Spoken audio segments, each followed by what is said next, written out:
coming up in today's earwax removal compilation video, we've got hard earwax, we've got keratin removals as well. My name is Rhys Barber, I'm one of the audiologists here at Audiology Associates. And my name is Taylor Green and I'm the other audiologist here. We've got 2 patients of mine and, oh no, 3. All three of yours, all of yours today. All so I can just be quiet for the entire video and Taylor can talk it through. We don't get this very often, to be fair. It's usually the other way around. Usually the other way. So yeah, you can see we've got this very sort of thick, dry, sticky, a bit of everything, but all the sort of consistencies on this one.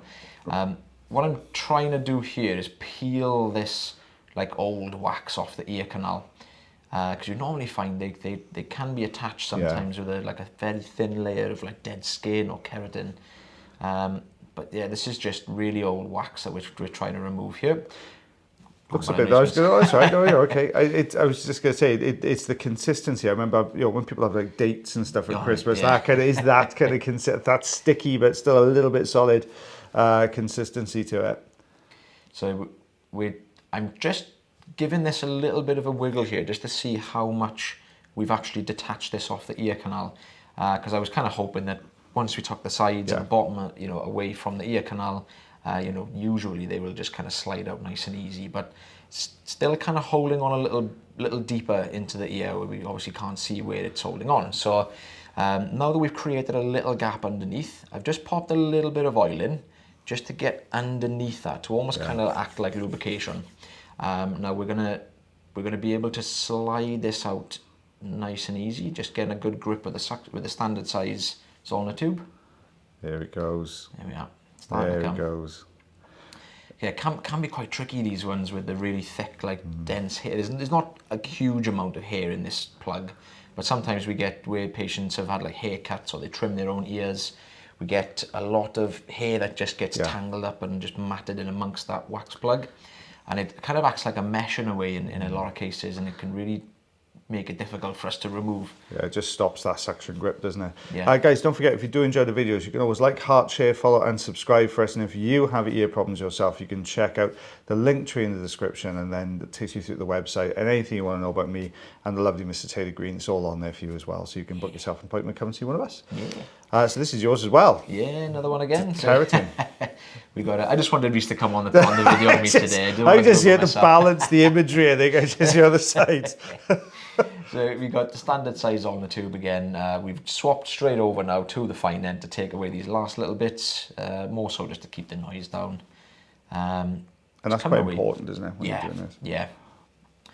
We've got to try and obviously be mindful of the patient's comfort, and we do always check, and I'm quite thingy about it. I'm like always check pretty much every time I'm in the ear. I'm like, are you okay? Are you okay? Yeah.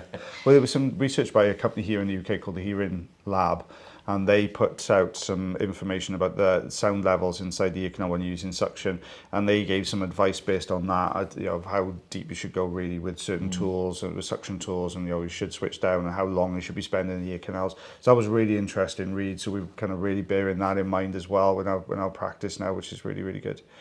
So this is actually coming out a lot easier than what I was kind of expecting, because I was kind of half expecting there to be a lot of like squishy wax in here, as well as all this keratin that we're removing.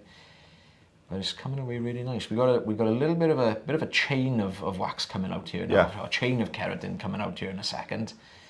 So you'll see this in a second. We've got a really good grip here. You can see this has been well oiled before the patient has come in to see me today. Makes a massive difference, guys. It really does. Really Look at that.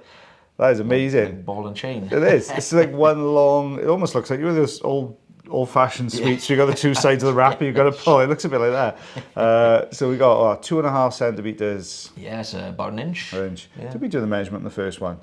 We didn't. Just over a quarter of an inch, 1 centimeter. There you go. I remember that. Oh, keratin again. Look at that. That's a good mix in this one. Yeah, this was quite a tricky one. This is actually the last one in the compilation, so quite a tricky one to do. So bear with us on this one. So we've got the standard size on the tube here. Now we can see that the ear canal, we've got quite a sharp bend on the ear canal here, which is why I'm kind of off a little bit to the side of the camera here, because I'm almost in a way trying to hold the ear canal open in a way, or just to try and get a really good view, which can be quite tricky sometimes, but we managed to get quite a big piece away. Oh, look at that strip of keratin on the bottom Yeah. there. That's kind of sitting right at the base of the canal, isn't it? Always a little bit cautious with these little bits that are sticking out, because they can clarinet a lot of the times. They can sometimes they can kind of be quite tricky awkward. to do. Yeah, quite awkward. It's a long old strip, this one. It looks like it's going, because it almost looked like it was just going to be this front section, but it looks like it's going much further in. But something's holding this in, isn't it? Because there's a certain amount of resistance when you were pulling on that. I think this is a patient that I saw a few days ago, and they were really big fans of the page. Oh, really big fans of the page. So I'm going to give them a that. So I think it was code word Neath. I think we were putting on. Oh, was it? Oh, code. You know who you are. So hello if you're watching. We do get a lot of people asking if their videos are going to end up on YouTube or social media. Sometimes we know, and we try and say, well, if they do, that we'll mention something, and that way it's yours. Oh, this is difficult, because this is a lot of keratin still adhered to the canal walls here, isn't it? Yeah. Now, don't forget, when we talk about keratin, guys, we're talking about dead skin. Normally, this migrates away from the eardrum towards the outer portion of the ear canal, and as the skin migrates out, the skin cells dehydrate, they die off, and then that leaves a lot of keratin behind, which hardens those skin cells up. Now, it's always really difficult when they're like this, especially where you can see this is tailing off. This is tailing off further in and much closer to the eardrum. Very hard to remove all of these pieces really effectively, especially if they're in a recess as well. Yeah, there was actually portions during this wax removal where we did actually get some clarineting. So, I did have to stop. Yeah. You always have to stop when anytime the suction tube starts clarineting. Yeah. You need to come straight out. Yeah. It's just way too loud for the patient. Yeah. They might actually say to you they're fine, but you've got to be really cautious, because these noise levels can get up quite high when something clarinets. And we're taught, when it does clarinet, you just come straight out of the ear, or you switch tools. Look at that. Yeah. That is a long piece, isn't it? Look at that. That's huge. So we got that much deeper, harder section there. That ear canal's kidney bean shaped as well. It's really difficult. Quite a tricky tricky angles. Luckily, it was nice and loose, so it didn't put up much of a fight for us, which I was kind of glad about, to be honest. Yeah, I'm not going to be overly concerned about these last little bits of like skin that are left here now. Well, it's a super pronounced anterior recess, isn't it? That's not a recess, that's actually a lump in the canal, isn't it? So it's look at that peeling. The thing is, when that peels, I mean, what you guys see on the screen here is obviously magnified, but you're talking the end of that fine end there is probably a mil, 1 point something, about 1.5 mil, so it's very small, and the layers you're pulling off are so super thin. Yeah. It's so difficult, because you've got to get around that bend, and this is not an easy place to remove it from as well, this top sort of corner here. You obviously, because you can't see through the suction tube, you're kind of almost listening for the sound to see when, to see when you get a good grip. And they're always normally quite tricky to get good grips on, because when they're still attached, you get little bits coming in, but sometimes it leaves that little bit of a gap, and then that's when it starts to whistle a little bit. So yeah, really putting up a fight with this last little bit. It is coming slowly. So there you go. That's coming off that pars flaccida area really well there. Oof, yeah. That's hard, because it's not big enough to get the grip really there. No, I think I did actually say to the patient, I'm going to give this one last little go. Yeah. So when I pulled out, then that's when it did give a little bit of a clarinet. We managed to just get a hold of it without it whistling, but I can't honestly remember if this did come away or if I just kind of left it, because it was just too tricky to remove this last bit. That's a hard one, because you can't get that angle around, because that is super pronounced. If that was like a standard kind of, there we go. It's starting to peel. Oh, there we go. Yeah. It's just too pronounced a bump in the canal, that one. It's not even anterior recess. Oh, there we go. Oh, I forgot we were doing this in we've this got one. oh, there's a filter as well. Sorry. There's another patient, a different patient altogether. Yeah, look at that coming away. Is this the patient? I'm not too Same sure. patient? Same patient, yeah. Same patient. Ah, I do apologise. I don't think this is codenamed. Sorry, guys. I can't remember you having a filter in there.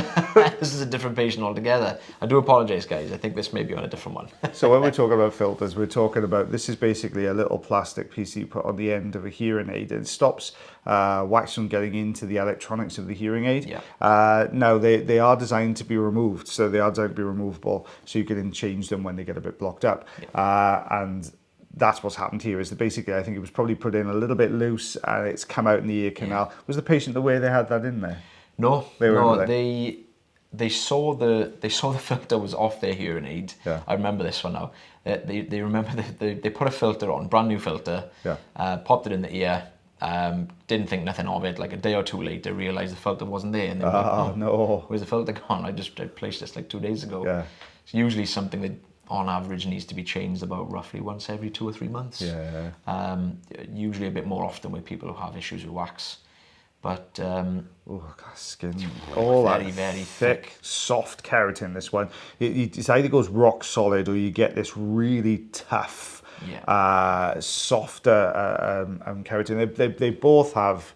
They're both probably just as hard to remove, to be honest. So I think probably the harder one is maybe slightly easier because sometimes you can get a grip on it with a different tool. But this type, you can't use forceps on that. You can't scrape along the canal with a Jobson horn. No. It's got to be suction to get that out.